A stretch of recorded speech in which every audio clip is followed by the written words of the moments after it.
All right, let's get right into it. Today, we're breaking down the absolute essentials of a book that has, no joke, changed the game for so many people. Atomic Habits by James Clear.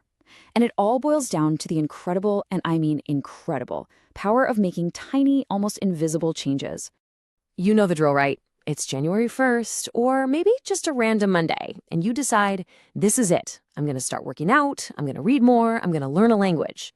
And then, a few weeks later, poof, it's gone. It's so frustrating. But what if I told you the problem isn't your willpower? What if it's the whole way you're thinking about it? And that is the core message of this whole book. James Clear says you don't rise to the level of your goals. You fall to the level of your systems. So forget about those huge, massive goals for a second. The real key is to build a better system, brick by tiny brick, through small 1% improvements.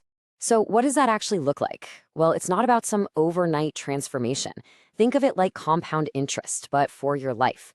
These small atomic habits, when you do them over and over, they add up to something truly remarkable. It sounds simple, I know, but the results are just staggering. This idea comes from a pretty amazing real-world story. This guy, Dave Brailsford, he took over the British cycling team when they were, let's be honest, not very good. His whole strategy was something he called the aggregation of marginal gains. He was obsessed with that 1% improvement. And this just shows you how deep they went. They didn't just look at the bikes. Oh no. They looked at everything. They figured out the most comfortable bike seats, the best pillows for each rider's sleep. They even painted the inside of the team truck white so they could spot tiny bits of dust that might mess with the bike mechanics. I mean, each one of these things seems almost silly on its own, but you add them all up, you get Tour de France wins and a pile of Olympic gold medals. Now let's look at the math, because this is where it gets kind of scary. If you get just 1% worse each day for a year, you basically end up with nothing. Your skills, your habits, they just fade away. It's a slow, quiet decline into, well, zero. But look at the flip side. If you get just 1% better each day, and we're talking about reading just one page, or doing one push-up, or meditating for literally 1 minute, by the end of that year, you are nearly 38 times better than when you started. That's not just improvement, that's an explosion.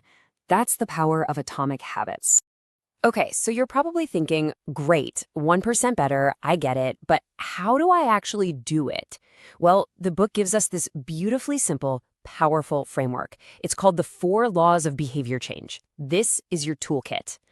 And here they are, just 4 steps. To build a good habit, you just follow these laws. And want to break a bad one? You just flip them upside down. Make it invisible, unattractive, difficult, and unsatisfying. So simple, right? Let's break each one down. All right, law number 1, make it obvious. This is all about the cues. So many of our habits are just automatic responses to our environment. We don't even think about them. So if you want to build a good habit, you have to design your world so that the cue to do it is sitting right there, staring you in the face. And this is such a cool example of that. In Japan's railway system, they use something called pointing and calling. The operators will physically point at a signal and say out loud, "Signal's green." It takes an unconscious check and makes it fully conscious. And get this, it reduced errors by up to 85%. It just makes the important thing impossible to ignore. And the data backs us up completely. Check out this study on exercise. The control group, 38% of them worked out. The second group got a big motivational speech and actually did worse. But the third group, they were just asked to write down a specific plan. I will exercise on this day, at this time, in this place. And look at that number, 91%. That is unreal. They simply made their intention obvious. Okay, law number 2, make it attractive. This one taps right into our basic human wiring. We are social creatures. We're drawn to things that will get us respect, approval, and a sense of belonging. The more attractive a habit seems, the more we're going to want to do it. And this quote from the book just nails it, doesn't it? Think about it. We tend to pick up the habits of the people around us, our friends, our family, our colleagues. If a habit is just the normal thing to do in your circle, it suddenly becomes way more attractive. Law number 3, make it easy. Look, let's be real. We are all wired to take the path of least resistance. We're designed to conserve energy. So instead of fighting that, use it.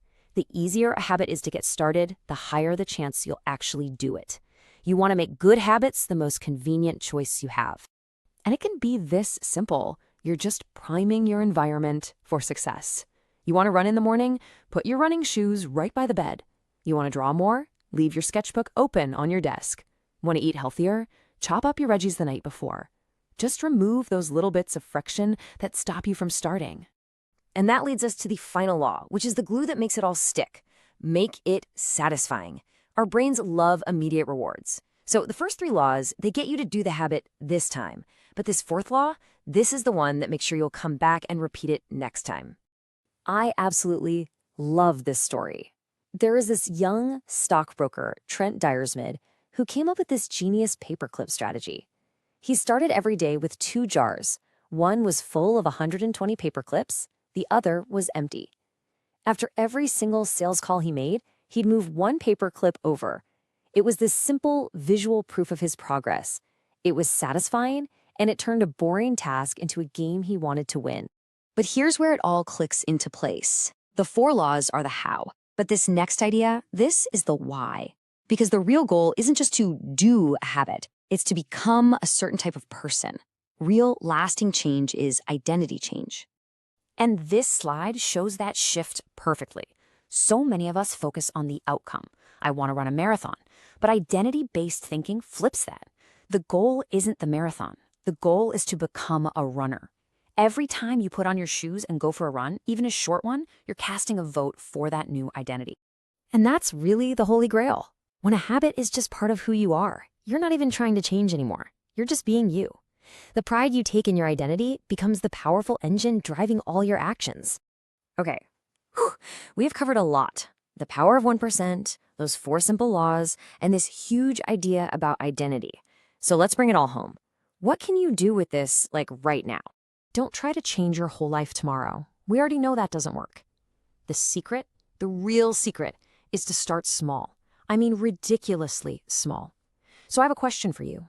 What is one tiny 1% improvement you can make today that casts a vote for the person you want to become? And I want to leave you with this last thought from Lao Tzu. Building better habits isn't about being a drill sergeant with yourself, all hard and stiff. It's about being flexible, patient, and consistent. It's about making those small, supple changes that, over time, give you the unstoppable strength to prevail.